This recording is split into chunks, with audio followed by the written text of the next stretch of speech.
السلام عليكم ورحمة الله وبركاته. بسم الله والحمد لله والصلاة والسلام على حبيبنا وأسوتنا وقدوتنا وشفيعنا رسول الله صلى الله عليه وآله وسلم. لن تسرحوا في صلاتكم بعد اليوم. أعظم علاج للسرحان في الصلاة نعرف بعد ما نصلي على حبيبنا صلى الله عليه وسلم. من المعلومة حبايبي ان الحرب اللي بين الانسان والشيطان حرب ابدية منذ خلق ادم عليه السلام والى قيام الساعة، والشيطان له خطط واساليب كثيرة جدا ومتنوعة من اجل اغواء الناس، لكن الشيطان في الغالب ما عندوش تخصص في معصية معينة، هو عايز الانسان يقع في اي معصية كائنا من كان، اي معصية وخلاص، مش مهم معصية معينة. لكن الحقيقة هناك وظيفة معينة لبعض الشياطين في معاصي مخصوصة. يعني الغالب على الشيطان، الغالب على ابليس الاكبر، انه ما يهموش انت تقع في انهي معصية، المهم ان انت تقع في معصية وخلاص. عايز يوقعك في الكفر، ما قدرش يبقى في الكبائر، ما قدرش يبقى في الصغائر، المهم اي حاجة وخلاص، وعايز يطلع منك باي حاجة. تمام؟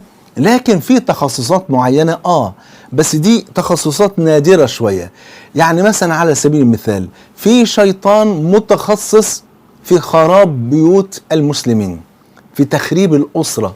نعم، كما ورد في الحديث الذي رواه مسلم أن النبي صلى الله عليه وسلم قال: إن إبليس يضع عرشه على الماء ثم يرسل سراياه، فأدناهم منه منزلة أعظمهم فتنة، يجيء أحدهم فيقول: ما تركته حتى فعل كذا. يعني بيقول لإبليس، بيقول له: أنا ما سبتش الراجل ده لحد ما خليته يشرب خمر. يقول له: ما فعلت شيئا، سيتوب ويرجع أفضل من الأول. التاني يقول له: أنا ما تركته حتى فعل الفاحشة. يقول له: برضه ولا عملت أي حاجة، هيرجع ويتوب يبقى أحسن من الأول. حد ما يجي واحد منهم يقول له إيه؟ يقول له: ما تركته حتى فرقت بينه وبين زوجه. يعني ما سبتوش لحد ما خربت بيته وخليته طلق زوجته وجيت لك على طول. يقول له: نعم أنت، ويقوم له من على العرش مخصوص. تخيلوا، إبليس حاطط عرشه على المية ويقوم له مخصوص يقول له: نعم أنت، أنت يعني أنت اللي فيهم. فده شيطان متخصص في خراب بيوت المسلمين. أهم حاجة عنده يفرق بين الزوج والزوجة. طب وإبليس بيفرح كده ليه؟ طب ليه ما بيفرحش إن الراجل يقع في الفاحشة أو يشرب الخمر أو يلعب الميسر أو إنه يتخانق مع حد أو يشتم حد؟ أصل كل الأمور ديت مهما كانت، حتى لو من الكبائر الزنا او الخمر او هيتوب منها مثلا ان شاء الله في يوم من الايام ويرجع احسن من الاول. انما الهدف الاساسي لابليس هو ان هو يشتت الاسر المسلمه اللي هتطلع لنا نماذج وبراعم ايمانيه من شباب واطفال وبنات ما شاء الله من اهل العلم واهل القران واهل العباده الى غير ذلك. هو مش عايز ان اهل الايمان يكتروا، ومش عايزهم ان هم يتمكنوا من ممارسة شعائر دينهم. فعشان كده الهدف الاساسي بالنسبة له هو تفريق الاسر، ولا حول ولا قوة الا بالله. عشان كده احنا برضو نعامله بقى ايه؟ بالدفاع خير وسيلة للهجوم. قال صلى الله عليه وسلم: اذا دخل الرجل بيته فذكر الله، خدوا بالكم، فذكر الله عند دخوله وعند عشائه، قال الشيطان لأعواني: لا مبيت لكم ولا عشاء، لا هتباتوا هنا ولا هتتعشوا هنا. يبقى احنا نحمي نفسنا ونحمي بيوتنا. اقرأوا سورة البقرة: فإن البيت الذي تقرأ فيه سورة البقرة لا يقربه شيطان 3 ليال. مش لا يدخله، ما يقربش أصلا من بعيد، لا يقربه شيطان 3 ليال. يبقى نشغل سورة البقرة على طول في البيت، ما شاء الله تبعد الشياطين عن بيوتنا. يبقى كده ضمننا ان مفيش شيطان في البيت يوقع بين الزوج والزوجه، وضمننا ان البيت ما دام ما فيهوش شياطين يبقى عمران بالملائكه، وما دام البيت مليء بالطاعه والذكر والقران والصلاه الى غير ذلك، كل ده يكون سبب تواجد الملائكه. تمام؟ وان احنا لما يجي ندخل البيت واحنا بنرن الجرس او بنفتح الباب بالمفتاح نذكر الله عز وجل، لما يتحط الاكل قبل ما ناكل نذكر الله. كده ضمننا لا شيطان يخش ولا شيطان ياكل معانا بفضل الله سبحانه وتعالى. في شيطان تاني بقى متخصص في ان هو يفسد علينا صلاتنا. الشيطان ده اسمه ايه؟ اسمه خنزب. اسمه كده يعني، حتى اسمه لوحده يعني الله المستعان. طب عرفنا منين بقى؟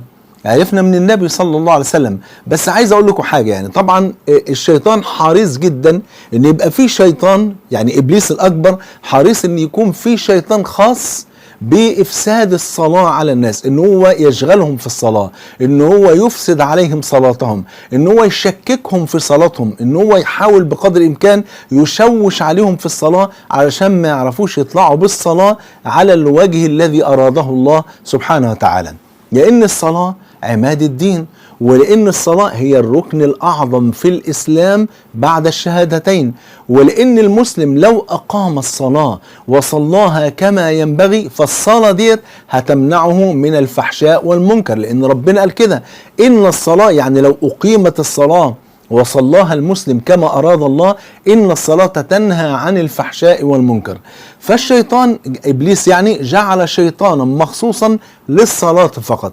عرفناه من حوار دار ما بين الصحابي عثمان بن أبي العاص وما بين رسول الله صلى الله عليه وسلم. فين الحديث ده يا شيخ محمود؟ الحديث رواه الإمام مسلم أن عثمان بن أبي العاص رضي الله عنه وعن الصحابة أجمعين قال: يا رسول الله، حال الشيطان بيني وبين صلاتي وبين قراءتي، لا عارف أركز في صلاة ولا عارف أركز في قراية، أجي أقرأ بتلخبط، اجي اصلي نسيت انا صليت 3 ركعات ولا 4 ركعات، اجي ادخل في الصلاه واخشع يفكرني بكل حاجه من امور الدنيا، الزوجه والاولاد والدنيا والمشاغل والتجاره الى غير ذلك.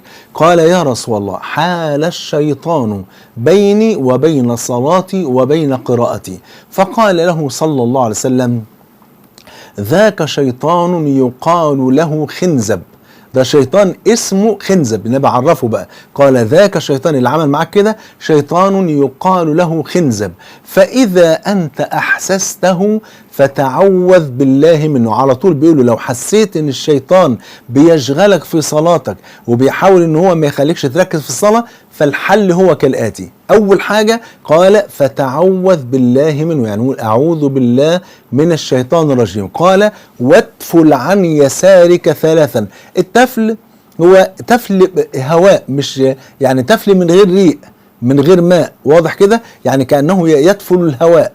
قال: فتعوذ بالله منه واتفل عن يسارك 3. قال عثمان بن أبي العاص قال: ففعلت ذلك فأذهبه الله عز وجل عني. طبعا الكلام ده خدوا بالكم من حاجة، مش لأي واحد بقى بيسرح في الصلاة، لأن كلنا، بقول كلنا بلا استثناء، بيحصل لنا سرحان في الصلاة ولو لثواني. فمش مجرد ان انا قلت الله اكبر فسرحت ثانيه اروح اقول اعوذ بالله من الشيطان الرجيم وادفل عن يساري 3، تمام؟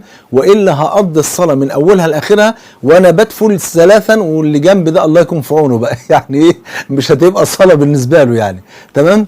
فهتبقى امر مزعج جدا بالنسبه للي جنبي. انما المقصود هنا ايه؟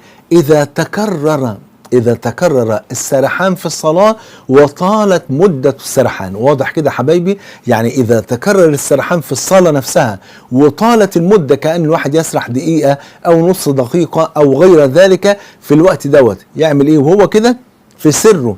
أعوذ بالله من الشيطان الرجيم، ثم ينظر إلى اليسار ويتفل 3 تفل هواء فقط، تمام كده؟ في الحالة ديت ينصرف الشيطان عنه مباشرة بفضل الله سبحانه وتعالى. إذن لن تسرحوا في صلاتكم بعد اليوم، هو ده الحل. أول ما تحسوا بسرحان كده تكرر أو طال عليكم، على طول تعوذوا بالله من الشيطان الرجيم وادفلوا عن يساركم 3 يزول خنزب مباشرة بفضل الله سبحانه وتعالى. أسأل الله عز وجل أن يجمعني وإياكم مع سيد ولد آدم صلى الله عليه وسلم في الفردوس الأعلى. بحبكم في الله، والسلام عليكم ورحمة الله وبركاته.